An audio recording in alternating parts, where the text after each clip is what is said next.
So, good evening.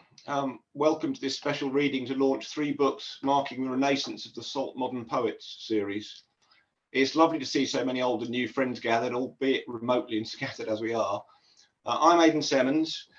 With me, I have Alexandra Korin-Tachibana and Ken Evans, both of whom, for me, come into the new friends category, so I'm delighted to be conspiring with them here. I should also mention Salt publisher Chris Hamilton Emery, without whom none of this would be happening, and who incidentally produced the fabulous, though very different covers for the 3 books we're celebrating tonight. The format of this event tonight is slightly different from that of readings I've hosted before in the Molly Bloom series, which I know some of you have attended, if that's the word for joining an online meeting. Ken will read first, followed by Alexandra and then me, and then we'll repeat that same sequence. That should mean you won't get more than about 10 minutes at a time of any one voice. While we're 3 very different writers, I hope that might also throw up some interesting echoes or connections along the way. So first up, we have Ken Evans to read from his intriguingly titled To an Occupier Burning Holes. Ken's debut collection, True Forensics, was published by Eyewear in 2018. Luke Kennard, who picked him as one of the best new British and Irish poets when editing an anthology under that title, has described this second collection as mordantly funny, wise, tough, poignant, and genuinely romantic. Ken himself has warned me that putting him up first means you should expect a heavy start. He also says his last job was as a cave tour guide in a lead mine, which left him in the dark, hitting his head on stone walls. A good training, he says, for writing poetry. And with that, I'll hand you over to Ken Evans. Thanks so much, Aidan, and thanks so much, Christopher, for taking on and supporting all of our books. I'm going to start with a quote from Ukrainian poet Mariana Kayanovska in 2014, when there was a conflict in the east of Ukraine only, in the Donbass region. She says, in a village on the front line, there's a convenience store. No bullet holes in the walls. No windows shattered. No rubble when the rest of the village was flattened. The shop sells cigarettes and alcohol and is where both separatists and our boys came to shop. The shop is a truce zone. Everyone while in it is untouchable, as it is the only store for miles around. This, for her, was poetry. A metaphor that goes beyond propaganda, lives comfortably with its own ambiguity and even absurdity, and mitigates against the othering of the opposite side. Wars grind to a halt if young men and women don't have bread, alcohol, cigarettes, and even a bouquet of flowers opposes propaganda. To an occupier burning holes.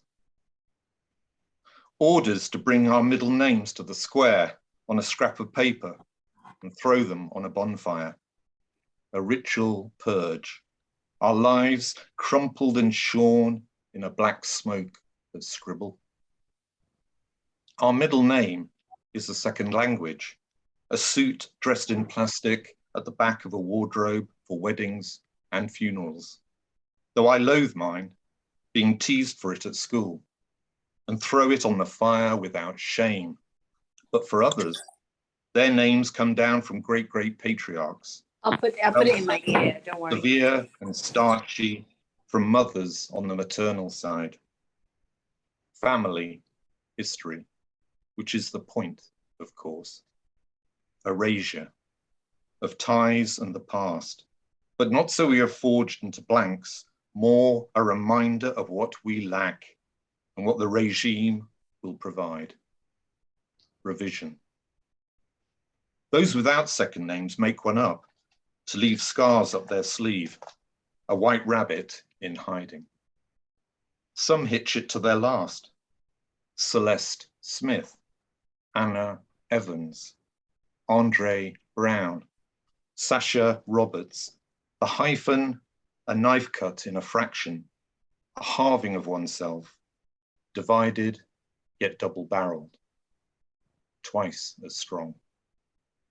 Soldiers, as we queue to enshrine the burning, shrug. The names mean little to them. It's left to their high-ups to iron out our wrinkles with fists and nails in cellars. Others may hide a middle name in their first. Bodan becomes Bo, Victoria, Vika. Their cut-out centers, worn on the outside like a smile, with 2 fingers up at lapel height.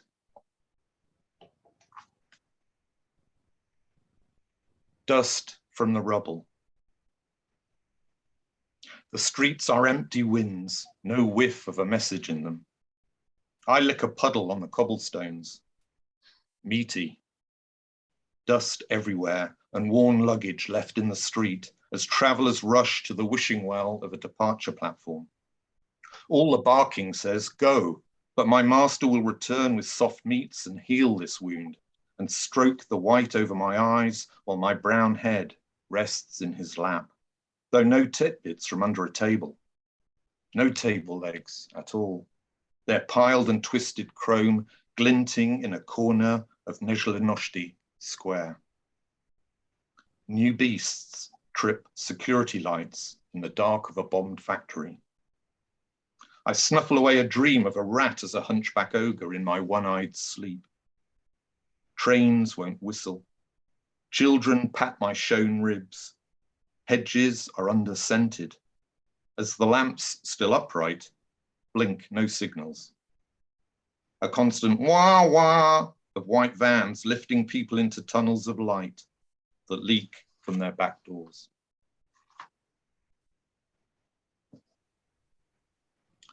Bacchanal.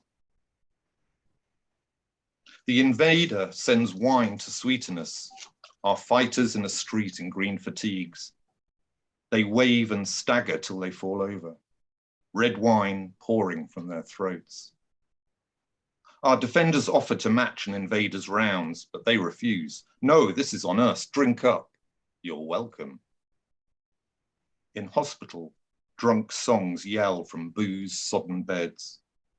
The invader's largesse knows no bounds, fiery vodka, cognac, brandy, Jaeger bombs. Women jig crazily by open crater holes. Children bewildering in the red spills. A few appear in a blaze of fancy dress, a crimson mask for a face unrecognizable. Fleshy accessories worn on the outside, like big silver fish burst from fishing nets. One group all crashed out, smoke in the venue. This is not permissible. No, children should not be given drink. They chuck it everywhere. Singed carpets, glassy family photographs. On the door handles of blown out entrances. 2 off their face to answer their phones. Our emojis calling frantic. Christina, I have aspirin. Christina, I have water. Okay, that's probably enough of the big stuff. Not to say that family isn't big stuff, but this is a family poem, more direct and more personal. And it's a haibun. I didn't even know what a haibun was until Roger Robinson, I think, did one in his Eliot-winning book, A Portable Paradise. And basically, I'm sure we're all poets here, you all know what a haibun is. I didn't until, as I say, recently. It's basically a prose poem with a haiku added on the end. And mine's called Haibun for a Son Cooking.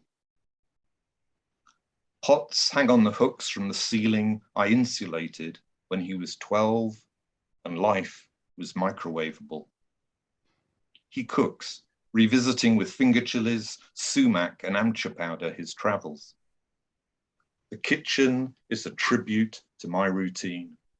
A mortar and pestle, the salt cellar clogged with sweat of boiled vegetables. An old set of weighing scales, still in their pounds and ounces. Use saffron, Dad, never turmeric. Saffron, is he kidding? Golden saffron, more costly than the ore. His forearms, bleached by snorkeling, swing to the left and right. His apron swerves from the fridge to a chopping board, to the hob and back, one arm waving a cutting knife. He cuts a cauliflower into planks and dices carrots in the time I take to pour each of us a beer. I see how love shines in him from the still center, throwing flowing waves which let his arms and legs glide on an energy in the air that doesn't seem to come from him at all, but is pure current, sweeping the room.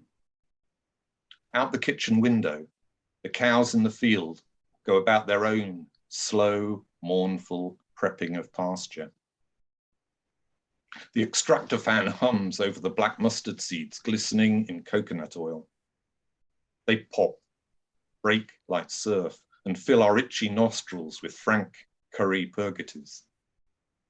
The vinegar cuts through chili, then you add a sweetness of nigella seed, he explains, as if to a small idiot. Would balsamic do? He raises one eyebrow, a bit sorry for me. Balsamic vinegar is sugar, Dad. What we need here is tartness. I stopped arguing when he turned teenage and destroyed my point. I ask about the recipe. He checks on the pan. Well, it's a bit of a mashup, actually. I remember a baby seat, green puree making me gag as I spoon it, cartoon aeroplane style, to his mouth. No prospect then of an undisturbed night. 2 green and pitted halves of avocado, all eyes lit on the red hob. Thanks very much. That's my last of this session. Back to you, Aidan. Thank you, Ken. A really good start, I think, to the evening. I hope everyone agrees with that. I'm sure you do. There'll be more from Ken Evans a bit later. Now I'm happy to welcome Alexandra Korin-Tachibana to introduce her debut collection, Sing Me Down from the Dark, which has already gathered some impressive plaudits before it makes its appearance on bookshop shelves. Tamer Yoseloff has said Alex's work attempts to locate a common language between her native England and her adopted home of Japan. Being an outsider allows the freedom of curiosity, and her vivid eye for detail and good humour make her an outstanding guide who writes to get close to things. This book explores the highs and lows of a 10-year sojourn in Japan, 2 international marriages, a homecoming, and the struggles of cross-cultural relationships. Alex's work has appeared in a number of magazines, and she has performed at the Aldborough, Tears in the Fence, and Winchester festivals, and at the American Writers' Conference in Portland, Oregon. Now she's here to perform for us. Alex. Thanks so much, Aidan, for all of those really kind words. I need to say I'm so excited to be here. It's great to have so many people supporting us and to see so many friends here, old and new, in the audience. And thank you to Chris and Jen for this. I'm so happy. And I must thank my mentor, Heidi Williamson, who is here, who is not only a really wonderful poet, but also an incredible person, and who's really supported me in the last 2.5 years. And thank you to everyone else. You know who you are. So the first poem I'm going to read is the first one in the collection. It's about the writer, me, the relationship of the writer with Japan. Coming home. Coming home, my sister tells me I needn't speak slowly and make exaggerated movements. I wait for the Sainsbury's cashier to pack my bags like in Fujia, for taxi doors to open for me. I miss the driver's white gloves. The trains are grubby, and I crave cold Asahi super dry from the trolley with the pink-suited bowing lady and eel or bento boxes. The sushi sucks, and I can only find California rolls, salmon or tuna, but not my favorite, oily Engawa, the tail fin muscle of a flatfish. I miss miso soup for a hangover, and I miss the word for a hangover, futskayoi, second day drunkenness. I miss what I once heard as gibberish. On the phone, a high-pitched moshi moshi, hello, ladies giggling at men with their hands over mouths, and all of the other, at first annoying things, right down to the smell of the fading tatami.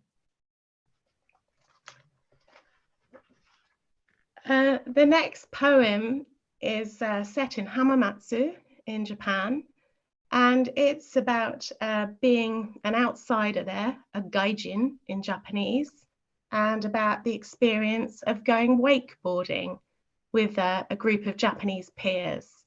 And this one zigzags across the page like a wakeboard. Wakeboarding in Hamamatsu.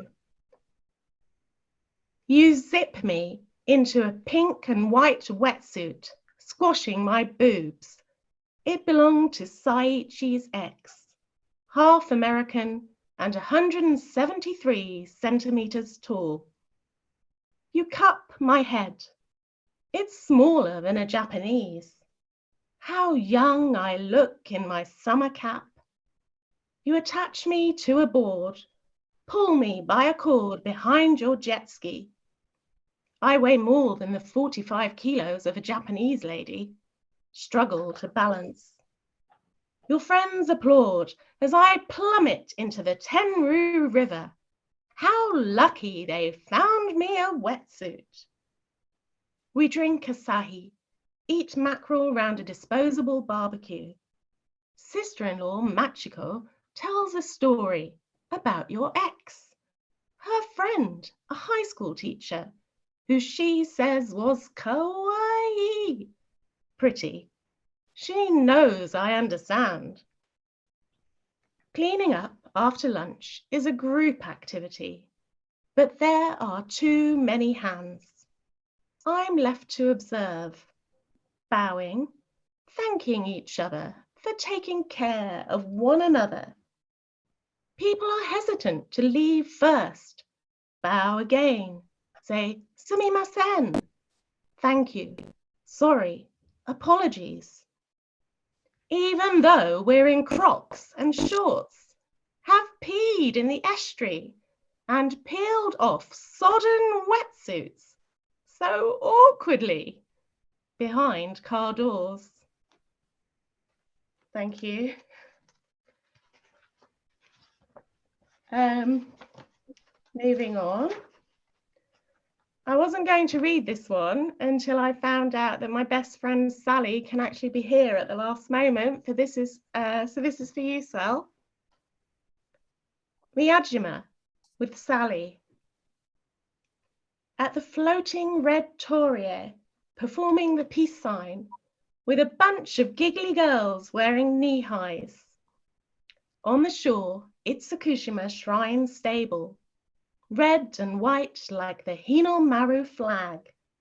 A white, life-sized wooden horse greets us. The real thing used to be sacrificed for the gods. Lines of white paper bows hanging in rows. A laundry rack of wishes. Good grades, riches, fertility. I link arms with a wooden Fukuroji, god of longevity, as tall as me, bald, bearded, holding a staff, chuckling inside his phallic head. Sally takes another photo. We line up behind carnival cutouts, transformed into cable car riding monkeys, a bearded man in a yukata gown holding a fan, and a fireman holding a gigantic rice spoon. In and out of stand-ins, in our white t-shirts and Gap jeans, they think we're twins. But Sally will take the royal blue-striped Shinkansen to Tokyo to go home. Well, I step into my Japanese life. Gaijin eyes peeping out. Gaijin literally means outside person. Just a couple more. Body language. You rub up behind me as I wipe the Sainsbury's shop, like that time babysitting when Bruce, the randy Labrador, stood on his hind legs and whined. I was 14 and had to shut him outside. He scratched at the door. As I leave for my lockdown walk, you say, "Ecchi, kangaite ne?" Ecchi, horny, aroused. 4 months ago, I took down our wedding photos. That 31-year-old on Waimanolo Beach didn't feel like me. I put up a painting of Turbulent Waves by Bambara Fort. The trigger was an argument about Machiko, your sister-in-law. You defended her awfulness to me because she is Japanese. And the lack of sex, what do you expect when you've chosen to sleep on a futon in the spare room? And going back to the wedding photos, it took you a month to notice. You said you were so sad, you could write a poem. You say I am no longer sharp, a loan word for slim. Yet I thought the Japanese loved the notion of shiawase buteri, plump, happily married women. When I lose a few pounds, you say, "Bijin ni natta ne." You've regained beauty. Once upon a time, you were all that I could see. I watched you sleep. And the day Scottish Maggie died, lovely Mad Maggie, who made me Tupperwares of butter tablet, you wouldn't shut up. Kept saying sorry, but you met her only once. I wanted to shout, "Shut the fuck up." Sei Sensei says the Japanese are good at carrying boxes when you move house. Today, as I leave this house, you ask with a teenagerish grin if I'm having an affair. In the exact same way you ask if I've sorted the recycling. Thank you, everyone. This poetry collection, The Jazz Age, is Aidan's 6th collection of poetry. However, it's his first time to be published with Salt. Aidan has recently moved to Orkney, which I'm extremely jealous of, so that's where he's zooming in from today. And Aidan's first airing of some of the poems in the Jazz Age was at the Tears in the Fence Festival in 2019. And Aidan was telling me earlier how David Caddy has known him before as quite a sort of intense writer and a dark writer, but apparently David's been quite surprised by the amount of humour in the poems in the Jazz Age. So I'm really, really looking forward to hearing them, Aidan. Congratulations. Thank you very much, Alex. I will now, as promised, read some of the poems from the Jazz Age. Back in Berlin, now a city of piled up rubble, fantastically etched into monochrome by a light fall of snow. Brecht wakes from a dream of endless elevators, burning buildings and houses with untold numbers of forgotten rooms. He must capture the details before they melt quite away. And all the while, at the back of his mind, a half awareness of the thing with Natalie Imbruglia, not yet resolved. How are the mighty fallen on stony ground? The drone shot becomes a crane shot, then a hand held as we zoom in on the Kensington pavement to find Catherine of Aragon, infuriated, incredulous, haranguing someone on her smartphone. Her palace reception has been cancelled or delayed. She must make a reservation at the Holiday Inn. Cops stand bored as ever outside the embassy, chewing gum and leaning on riot shields. One stares at her blankly, wondering if he knows her. Sun filtered through the plane trees, glints on her glasses, dazzling him for a moment. The beggars in the high street do not enter this shady parade. Smells like teen spirit. The world, or at any rate that part of town through which Sven Forkbeard is taking his early stroll, smelled unaccountably of jasmine this morning. Tickling the memory as only aromas can, it arouses in him vivid images of that holiday he took so long ago to Zakynthos with Emily Dickinson, so young and lovely as she was then. Was it her perfume or the night-blooming flowers hanging from every balcony of the beach resort that filled the air with that inescapable scent, both so alluring and so sickly? How the disco lights picked out her figure in that dress, how the bass notes and the pina coladas went to his head, and how little the dawn's regrets mean now. Cleopatra on the Aldermaston March. Who, or what, is Sylvia? That is the question exercising Cleopatra as she joins the protesters. Sylvia is the small girl perched on the shoulders of a young man in the crowd, wielding a witty sign of the troublesome times. Later, she will write a book about onions and settle down to a life in the country. The Queen of Egypt, after a series of comic and romantic episodes involving Mussolini and King Alfred, is murdered like Marat in her bath of milk. In this version, there is no asp, and Alfred burns no cakes. La Vie en Rose. Tiring at last of gazing out over the streets and monuments of Haussmann's New Paris from the heights of Montmartre, Eleanor of Anjou turns on her heel and walks away.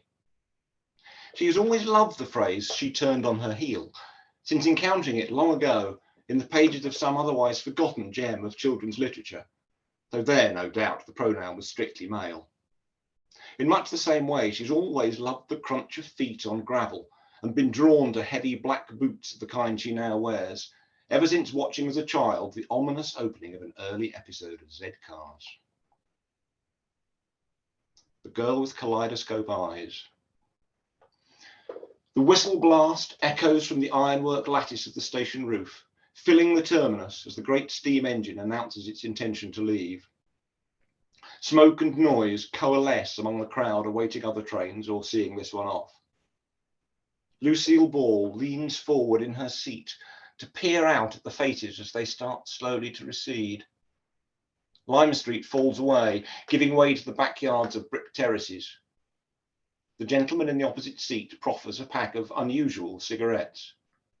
She knows his face from somewhere. Closing her eyes, she realizes the resemblance, is sure he must be Conan Doyle. When she wakes, he is gone, the seat empty, though a hint of his strange smoke lingers. For the first time, she notices marks on the frame of the window. Someone has scratched the words, "I love Lucy," in the paintwork. After bathing at Baxter's, William and Mary arrive simultaneously at their separate destinations. He has had trouble balancing his chosen novel on the handlebars of a bicycle designed for racing. The final denouement and the fate of the hero continue to elude him. She is unused to riding side saddle and now cannot walk with her customary ease or grace. Did she lend that book to William? She will have nothing now to read but the magazine she took from the waiting room. The legs that launched 1,000 flights. So rapt are they in their game, Louis Blériot and Che Guevara are unaware of the forest sounds, the rhythmic beat of rain on the tent, the dimming of the day as night descends. In the candlelight, the sweat glistens on their knotted brows. Sprawled in her canvas chair, Betty Grable affects disinterest, though the prize at stake is nothing less than her hand in matrimony. As Blériot at last achieves his final triumphant bluff, passing off his pair of sixes as a royal flush, she stretches out the famous legs still further, closes her eyes as if to sleep. Mohandas Gandhi is pleased to see Mae West at the Soviet embassy. "Shall we slip out to something more comfortable?" she says, quietly putting a hand on his arm. It's an assignation to change lives, the instant attraction mutual. It's also a relief, despite the copious quantities of cheap vodka and caviar and fake Ferrero Rocher, to escape the polite anecdotage of the Abyssinian delegation. Never before has either found the Kabul nightlife so delightful. "Come up sometime," she says, and he does. Ferdinand Magellan misses his connection at Mombasa. He cannot understand why Africa is known as the dark continent. It does not seem dark to him. Indeed, its days seem almost unnaturally, not to say excessively, bright. He should not have elected to wear this shirt. The sun has burned a likeness of Che Guevara into the skin of his chest. Fanny Mendelssohn rejects her gift of a Barbie doll. The offending toy is ceremonially beheaded using a guillotine built from Felix's Meccano set. And anyway, screams little Fanny, what's all this with the Christmas present?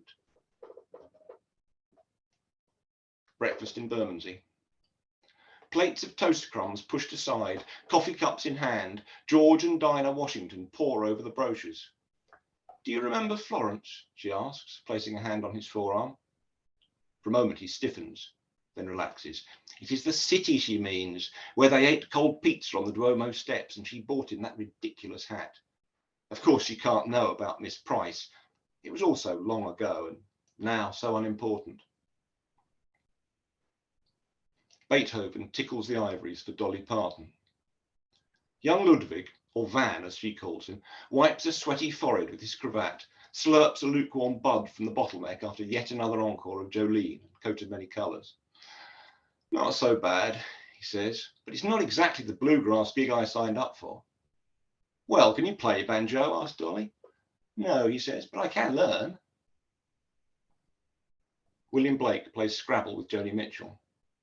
Her city becomes his loquacity. Her Satan is doubled by his satanic. He challenges her bellyful before crossing it with papyrus. She queries his Jeremiad, then finds its value in her Hegira. But it is her snack bar across two triples that proves decisive. An apology for poetry. Savonarola went too far. You don't have to burn books to settle them beyond the pale. Young Phil Sidney knew without being told that he would have to sneak his schoolmate Sven Hassel novels into the house, just as in earlier youth he had sneaked in second-hand copies of The Victor, wrapped in a glamorous air of the forbidden. Now, with concealed torch under heaped bedclothes, Sir Philip is wrestling with Lawrence.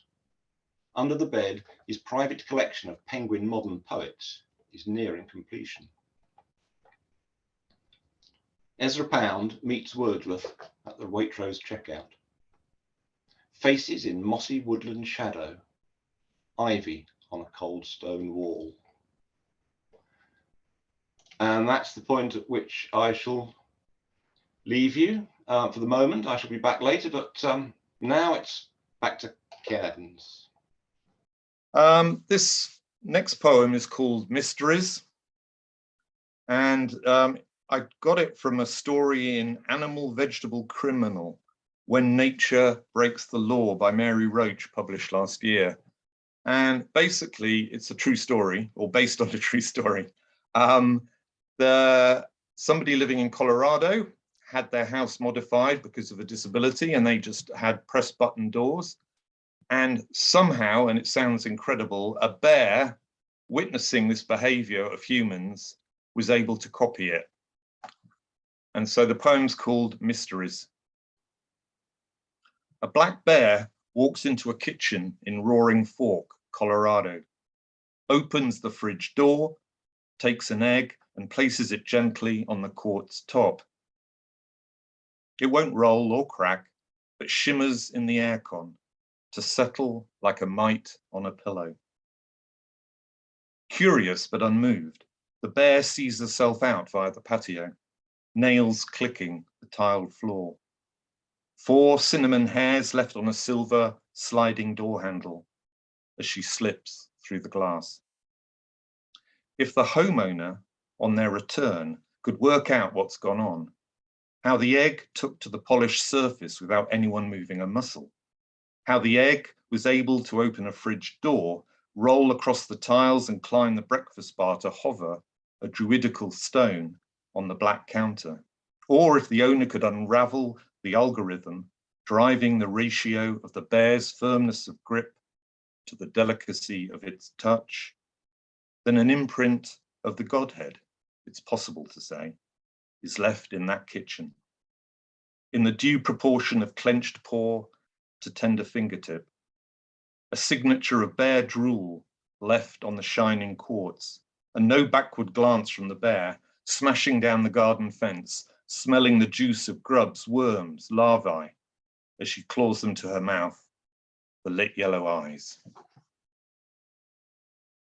Sometimes, I think we've all been taught at school probably to look at poems for meaning and to unlock their meaning as if they're riddles. And I think sometimes poems are just about rhythm and sound and small pleasures like that. And this one's really from that first month of lockdown, I guess, when the only sound in the street would be the arrival of the bin men. And it's called The Flying Ponies of the Bin Men. Wednesday's bin truck backs up, beep, beep, beep, brakes blow hard, blow shiver shudder at our gate. Exhaust drips, quiver of sunlight. Hazard lights are on, off, are on, off, are on, lighting up orange suit, stenciled chest, saying street pride, clean sweeper of our cul-de-sac. Gloved thumb presses button, hydraulics grunt, snort, snort, grunt, bins lift up 2 by 2 to toothy jaws, soft toss of small ponies of our rubbish, manes flying off from a torn bin bag. Bin man's mate chucks spilled crowns to dark throat of idling pucka-pucka truck. Bin man grabs bin, squeaky wheels up path, returning our emptied fortnight. Shouts other man, other shouts back, doors slam, truck heaves, grrrs off. Ponies gallop, dust devils. And finally, just apropos of this evening and my own complete technophobic hammering away at technology. How many traffic lights are there in the picture? Not to yield to my fixed tendencies, but please define first a traffic light. Is it a gantry on an interstate in the Midwest? The retinal flash of slow down accident? A yellow on-off warning of people crossing a boulevard? My mind a flat pack with no instructions, an all-day challenge. Can it be a necklace of brake lights glowing red in the dusk, dancing by a crumpled crash in the near-side lane? The first Transarctic expedition, 1969, succeeds as Armstrong bounces on the moon and is eclipsed. The world so full of moon, like a mum a week past her due date, there's nowhere to fit a pole walker. Someone is always winning better. The algorithm coaxes me to another go. How many shop fronts are in the picture? I stamp sealskin snowshoes on failure's cold welcome mat. Am I a robot? How do I tell? Thank you very much indeed, everybody. Over to you, Alex, for your next set. This is a confessional poem. I am guilty as I watch you on the screen of homing in on your higgledy-piggledy teeth with gaps you could park a lorry between.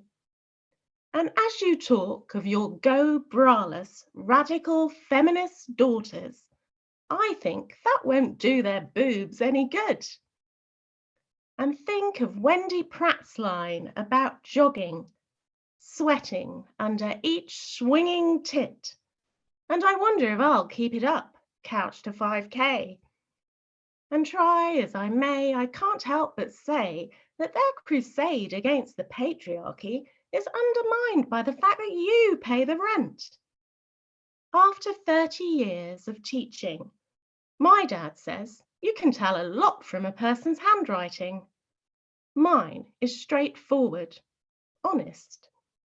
Sometimes I am too honest. Like that time I bumped into my science teacher, Mr. Hull, on his bicycle and asked him what was wrong with his legs. He said it was age, varicose veins. And now, looking at you as you lean in on WhatsApp, I pretend not to notice the age gap, but flash back to my school copy of W.H. Auden, his face looming from the cover like a tortoise. I tell myself lines are characterful, dissipate in the evening light. I don't want to fight. So I try to forget your estranged wife, your 34-year history. And when you say I'm cruel, Cruella de Vil and her 101 Dalmatians come to mind, and I consider how I love a leg of lamb, that you're vegan and won't even eat honey. And I think how, when I'm in my fleece, you say I look honey bearish. And although this is no teddy bear's picnic, I crave the handmade in Dorset Belgium chocolate willies that lie stashed away between my knickers.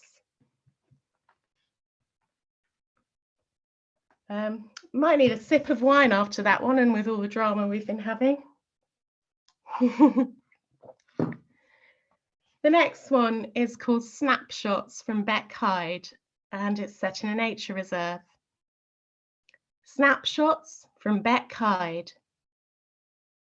2 swans with grimy plumage. I ping you the photo, tell you how they fought another pair for their stretch. Do you remember the colony at Windsor? I told you I preferred just 2, their heads in a heart. They say a swan can break your arm defending its territory. I look past them to a heron on a post, ignoring bold young geese congregating in the duckweed. Canada geese, an invasive species, locusts of fresh water.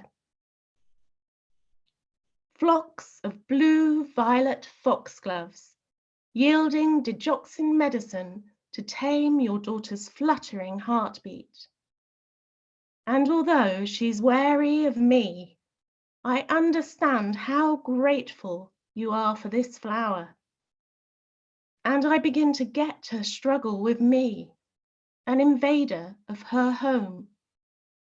Noisily spitting and hissing, as I watch her, she unfurls her wings. She's capable of hurtful blows, but not serious damage.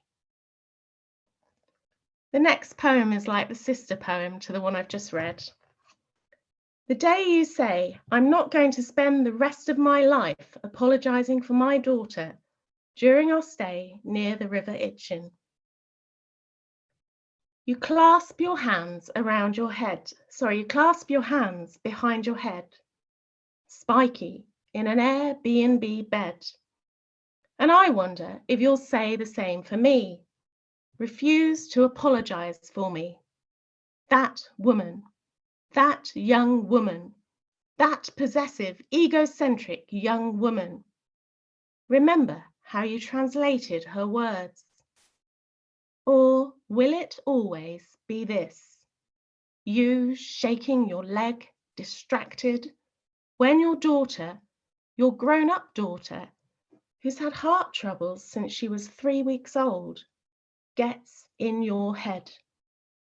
I haven't met her yet, and although she's 1,500 miles away, when I look at the wild purple foxglove towering over the other plants in my borders, I remember how its digoxin protects her heart. And when you say she'll come round, I think I'll never be her mother. But back home, on my own, remembering our trip, I see everything clearly.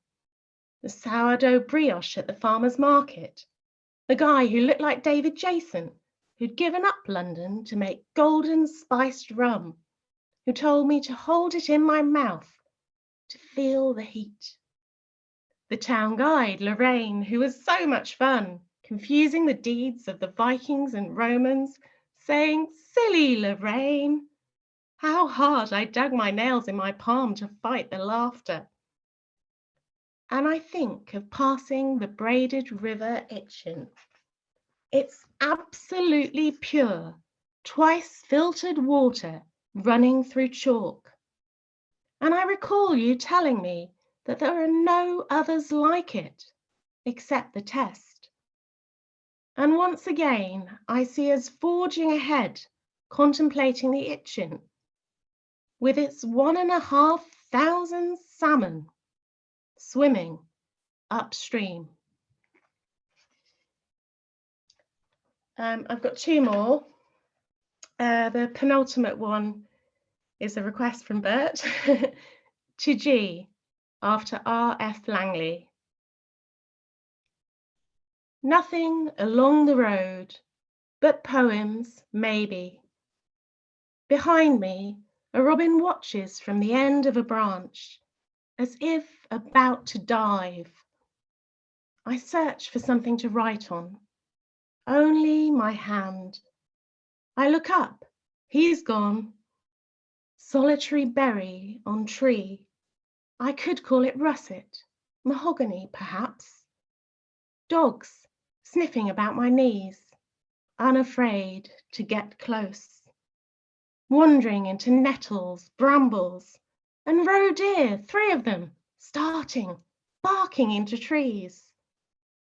Rosa moschetta, bright as lipstick, red peppery, pressed in my hand. Blackberries, withered and grey. Meandering the brambled path, pen in one hand, a prickly souvenir in the other. Thistles, teased from scratchy scenery. I could call them fuscus, dried up. They stick to my coat. I carry a branch for the hearth. And why do I tell you all this? Not because I love you or anything, just for the giff-gaff. Before my final poem, I just want to say thank you again for everyone's amazing patience with all the antics we've had tonight. And thanks again, Aidan, for hosting this, and Penny for all of your help, and for everyone for coming. The final poem is one where the title runs into the syntax of the first line. Don't stop signing off with 2 swans or our virtual pet dog, Mayakovsky. Don't stop squeaking kisses at the screen, showing the whites of your eyeballs. Don't stop delighting me with pictures of Bladerack and Black Cap, inventing words like indie-dee-doodums, saying, do you know how much I love you? Arms and legs splayed from your Spanish bed. Don't stop meeting me on the platform in a conductor's hat, kissing me in a cloistered abbey housing Catherine of Aragon, saying I'm looking very Anna Karenina in my fluffy dressing gown, adding it's not a good analogy since she threw herself in front of a train, having naked tea propped up by Holiday Inn pillows, sending me billowing Malaga Bithnugga, whose scent makes me dizzy. And although I'm a little bit wobbly, your big toes curl in different directions, let's keep stepping out. Thank you, everyone. Thank you, Alex. That was fabulous. I've found myself here following 2 excellent readings I've really enjoyed. Both of you really good. So I guess it's over to me now to finish off with a few more bits from the Jazz Age. This is Jeremy Bentham in The Big Brother House. While playing table tennis with Emma Goldman, he's struck by the thought that with her smile, her lithe movement, her philosophy of atheism and personal freedom, She has the potential in so many ways to contribute to the gaiety of nations and the total sum of happiness.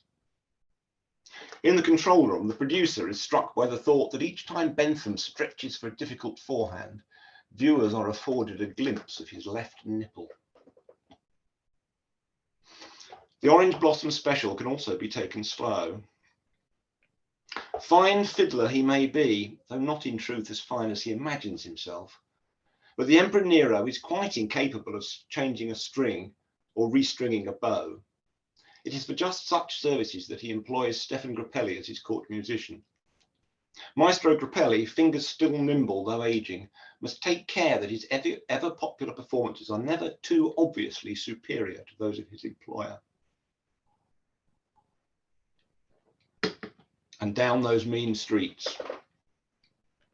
Stunned by the beauty of a fellow passenger, Charlotte Bronte exits the subway at Times Square and 42nd. She keeps the auburn hair just in sight as she scurries, regrets the legs disappearing in the crowd. Repressing her shame, she enters the inevitable bookstore, chooses at random a title from the same shelf, barely noticing it's a treatise on communicable diseases written in the style of Raymond Chandler. Has she the courage to open a conversation?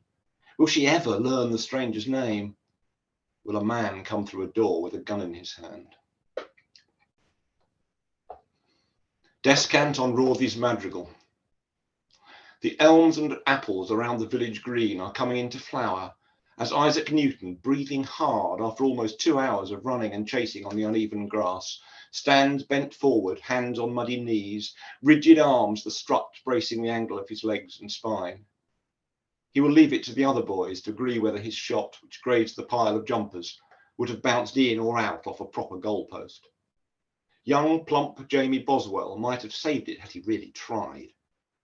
At this moment, as Isaac is starting to imagine, almost smell the stew and dumplings his mother will be preparing for supper, the gentle bull tethered by the churchyard wall begins to low in sweet, rich tenor. The Alchemist. In an apartment off the Boulevard Saint-Michel, Simone de Beauvoir suddenly sits bolt upright in bed.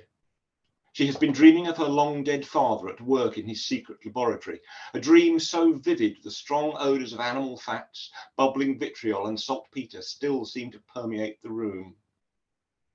Somewhere in the building, someone is playing an old Iron Maiden song. Simone slips quietly from under the sheet, careful not to wake her lover, John Betjeman, sleeping gently at her side. Putting on slippers and a dressing gown, she steps out into the dark city. No one is about, but there are distant rumblings as of a restive crowd, or an earth tremor, or a mighty monster stirring. Across the street, a light shines dimly from a ground floor window.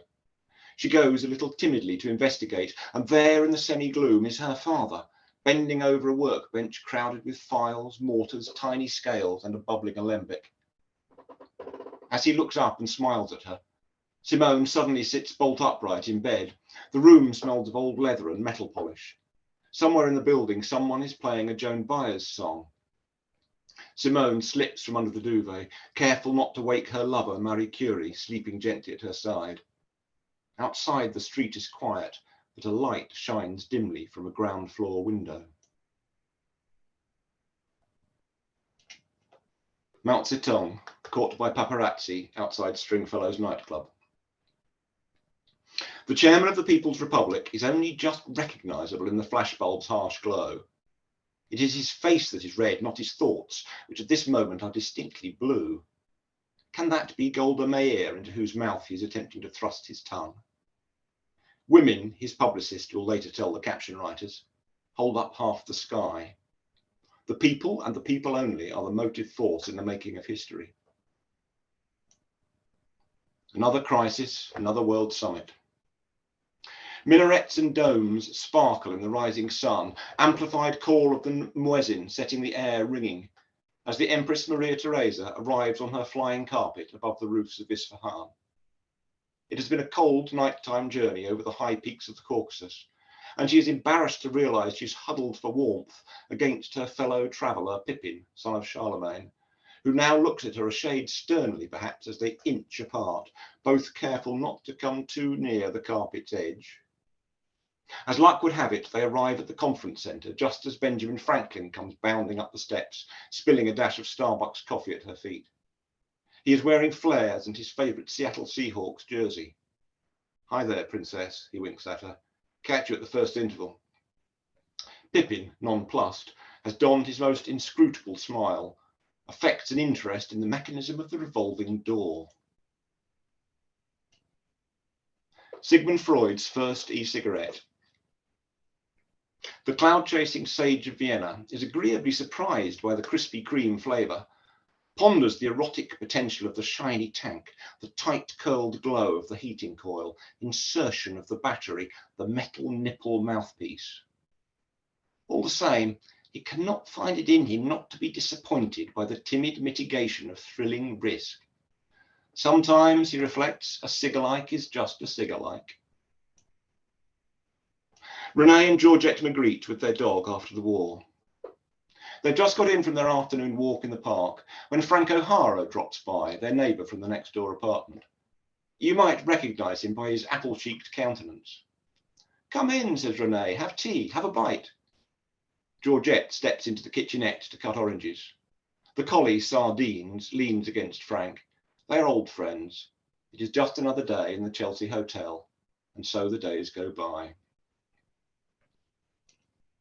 A little after midnight at the Oasis. The battered Ford pulls off the dusty highway by the flickering lights of a run-down desert motel. The quiet tension in the car is almost audible as the engine dies. Betty stumps over to the desk, wakes the dozing cashier, claims the key to another dingy room. "You sleep in the car tonight," she tells Blériot, calmly closing the door in his face.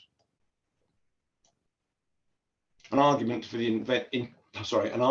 invention of the interrobang, and this one's for Alan Baker, who I believe is out there among you this evening. "Oh man, what do you think you're doing?"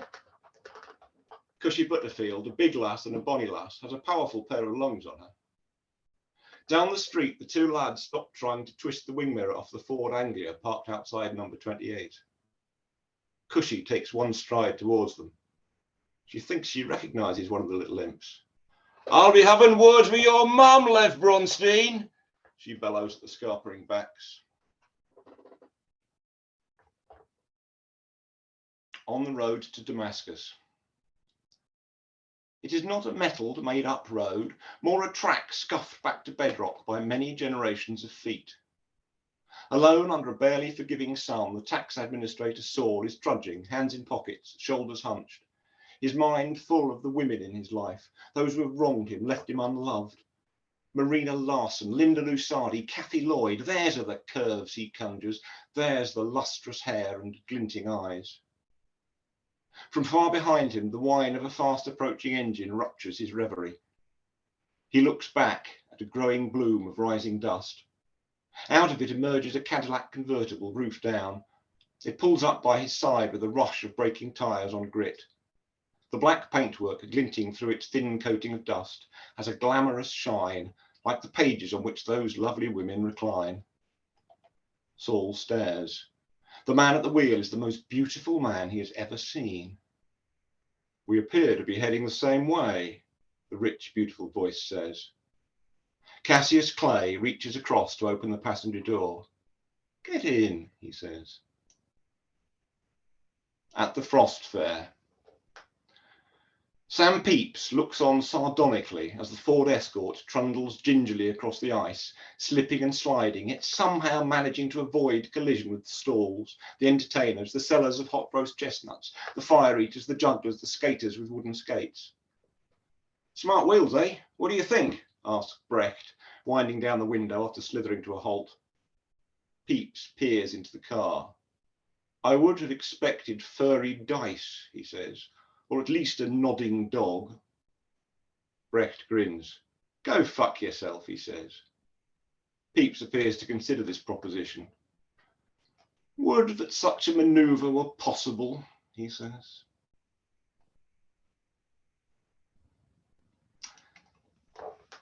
The Adlon Hotel is not what it was.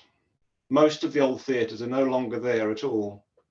For now, this old warehouse will serve as rehearsal hall, bare and flaking brickwork flanking bare wooden boards, iron tie beams of an unceilinged roof echoing high overhead. As Brecht goes to leave, one hand raised to the light switch while his other reaches for the door handle. He turns for a moment to look back.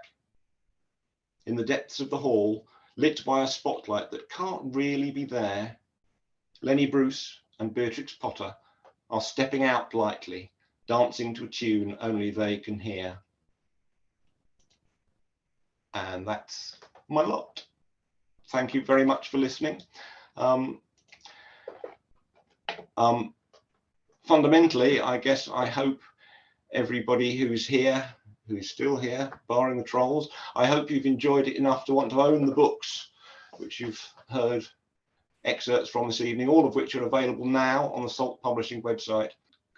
Click on the Salt Modern Poets link on the Salt Publishing homepage, from where you'll easily find To an Occupier Burning Holes by Ken Evans, Sing Me Down from the Dark by Alexandra Korin-Tachibana, and my own The Jazz Age.